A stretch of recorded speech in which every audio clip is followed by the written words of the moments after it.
साम्राज्य सामान्यांचा असामान्य आवाज। सोलापूर पालिकेत स्मशानभूमीच्या जागेवरून वाद, आमदारांचा प्रशासनावर गंभीर आरोप। सोलापूर शांती चौकातील 2 एकर जागा लिंगायत स्मशानभूमीसाठी कोणत्या संस्थेला द्यायची यावरून सोलापूर महापालिकेत सत्ताधारी भाजपमध्येच वाद उफाळला आहे। या वादाचे पडसाद सोमवारी पालिका परिसरात दिसून आले। भाजपचे आमदार विजय देशमुख यांनी पालिका आयुक्तांसमोर थेट आरोप करत सांगितले की त्यांनी दिलेले शिफारस पत्र प्रशासनातील काही अधिकाऱ्यांनी जाणीवपूर्वक लपवून ठेवले। गेल्या महिन्यातील महापालिका सभेत लिंगायत स्मशानभूमीसाठी जागा देण्याचा ठराव मंजूर करण्यात आला होता। या जागेसाठी सिद्धेश्वर देवस्थान समिती आणि बृहन्मठ होटगी या दोन्ही संस्थांनी मागणी केली होती। मात्र विजय देशमुख यांनी होटगी मठाला जागा द्यावी अशी शिफारस केली असतानाही सभेत सिद्धेश्वर देवस्थान समितीला जागा देण्याचा ठराव मंजूर करण्यात आला।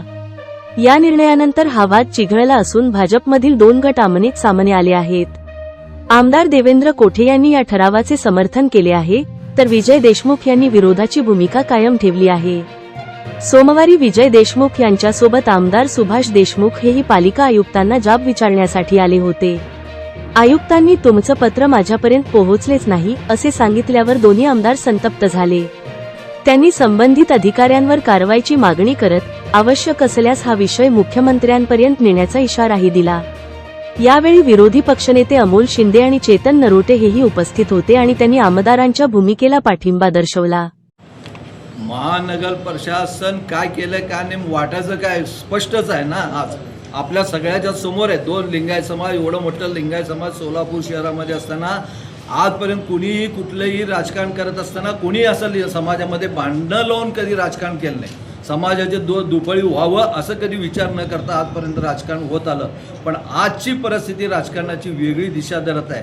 म्हणूनच सांगू इच्छितो, म्हणूनच या दिशेला कुठेतरी थांबायला पाहिजे। संस्था दोन्ही एकच आहेत, दोन्ही लिंगायत समाज आहेत। जेवढं आमची सिद्धेश्वर महाराजाबद्दल बघते तेवढीच बघते वडगी महाराजाबद्दल आहे। कारण वडगी महाराजांचे आज ज्यांच्याशी आम्ही शब्द दिलो होते ते आमचे समाजाचे जगद्गुरू आहेत आणि त्यांच्याशी बोललं असताना हे दोन्ही जाणून बुजून करत असेल हे ते चुकीचं आहे। याला समाज विचार केल्याशिवाय याच्याबद्दल राहणार नाही। तेच सांगितलं तुम्हाला, स्पष्टपणे सांगितलं। पण 10 जुलै 25ला माननीय आमदार महोदय विजय देशमुख यांनी एक पत्र दिलं। त्याच्यात कोणत्याही संस्थेचं नाव नसल्यामुळं दूरध्वनीवरती आमदार महोदयांनी आयुक्त साहेबांची चर्चा झाली की ह्याच्यात कोणत्याही संस्थेचं नाव नाही।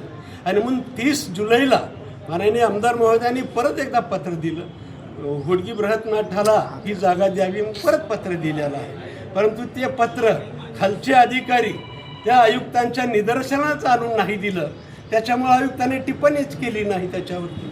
आणि कुणाचं पत्र नाही, कुठल्या संस्थेची मागणी नाही अशी टिप्पणी केली असेल, ती टिप्पणी पाहायला मिळेल नाही। पण माझं असं मत आहे की ह्याच्यात सखोल चौकशी व्हायला पाहिजे। जे असं समाजामध्ये तेढ निर्माण करतायत त्यांच्यावर कठोर कारवाई झाली पाहिजे। जे दडपण्याचा पत्र, जे सुईचे पत्र दडपण्याचा प्रयत्न करतायत त्या अधिकाऱ्यावर सुद्धा कठोर कारवाई झाली पाहिजे। चुकीची कामं करतात पक्षाला अडचणी। मी आज सर्वच सदस्यांना विनंती केलेली आहे।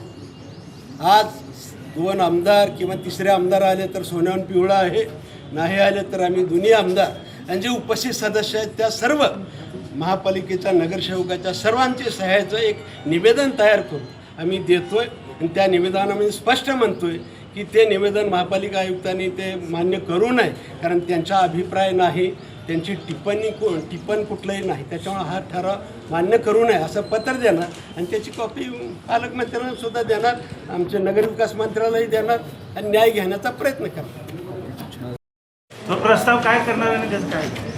सोलापूर महानगरपालिकेने परवा जो ठराव केलेला आहे महापालिकेमध्ये तो विखंडित करण्याकरता आता सर्वांनी सांगितले की सर्वांच्या मते आम्ही सह्या करून आयुक्तांना पत्र देणार आहेत, तो आयुक्तांनी विखंडित करावा। आणि येणाऱ्या नवीन सभेमध्ये आम्ही सभासद प्रस्ताव होडगी मठ या संस्थेला स्मशानभूमीची जागा द्यावी याकरता आम्ही येणाऱ्या सभागृहामध्ये तो प्रस्ताव आणणार आहे आणि तो मंजूर करून घेऊन पुन्हा एकदा आम्ही संस्थेला जागा देण्याकरता प्रयत्न करणार आहोत।